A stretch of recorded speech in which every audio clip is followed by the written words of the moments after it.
నిజం గడప దాటేలోపు అబద్ధం ఊరంతా చుట్టి వస్తుందన్నది నానుడి. అల్లు అర్జున్కి సంబంధించిన కేసులను అదే జరిగింది. సంధ్య థియేటర్ ఘటనపై ఆయన పాత్ర గురించి అర్ధసత్యాలు అసత్యాలే ఎక్కువగా ప్రచారం సాగాయి. అసలు వాస్తవాలు ఇప్పుడు క్రమంగా బయటపడుతున్నాయి. ఒక్కొక్కరుగా గొంతు విప్పే పరిస్థితి వస్తుంది. అందులో టాలీవుడ్ ప్రముఖుల నుంచి బాలీవుడ్ సెలబ్రిటీల వరకు స్వరం పెంచుతున్నారు. AP deputy CM Pawan Kalyan కూడా స్పందించారు. అల్లు అర్జున్ ఏకపక్షంగా నిందించడం తగదంటూ వ్యాఖ్యానించారు. ఆయనే దోషి అన్నట్టుగా చిత్రీకరించడం తగదన్నారు.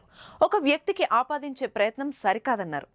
అదే సమయంలో బాలీవుడ్ నిర్మాత బోనీ కపూర్ కూడా అదే రీతిలో వ్యాఖ్యానించారు. సినిమా అంటే హీరోకి సంబంధం అన్నట్టుగా ప్రత్యక్ష ప్రమేయం లేని ఘటనలో అల్లు అర్జున్ను వేధించారన్నట్టుగా మాట్లాడారు. తాజాగా ఎన్హెచ్ఆర్సీ కూడా కదిలింది. తెలంగాణ డీజీపీ సిటీ కమిషనర్కు నోటీసులు జారీ చేసింది.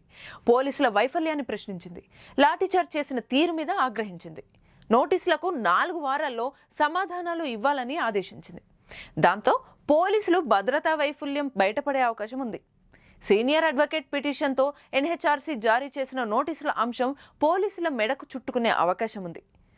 ఇప్పటి వరకు అల్లు అర్జున్ను బద్నాం చేస్తూ సాగించిన ప్రచారానికి ఈ పరిణామాలు ఫుల్ స్టాప్ పెడుతున్నాయి. అసలు వాస్తవాలు వెలుగులోకి వస్తున్నాయి.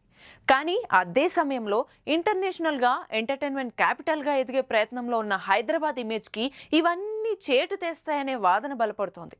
సినిమా ఇండస్ట్రీకి హబ్గా మారబోతున్న నగరంలో ఓ సెలబ్రిటీ మీద అతిగా ఫోకస్ చేసి మొత్తం నగరానికి చెడ్డ పేరు తీసుకొచ్చే ప్రయత్నం జరుగుతున్నట్టుగా భావిస్తున్నారు. అల్లు అర్జున్ ప్రత్యక్షంగా ప్రమేయం లేకపోయినా కేసుని ఆయన మెడకు చుట్టాలన్న యత్నంలో మొత్తం టాలీవుడ్లోనే అలజడి రాజేసిన తీరును ప్రస్తావిస్తున్నారు. ఇలాంటి చర్యలు శ్రేయస్కరం కాదని ప్రస్తుత పరిణామాలు తేటతెల్లం చేస్తున్న తరుణంలో యంత్రాంగం తీరు మార్చుకోవాల్సిన అవసరాన్ని చాటుతోంది.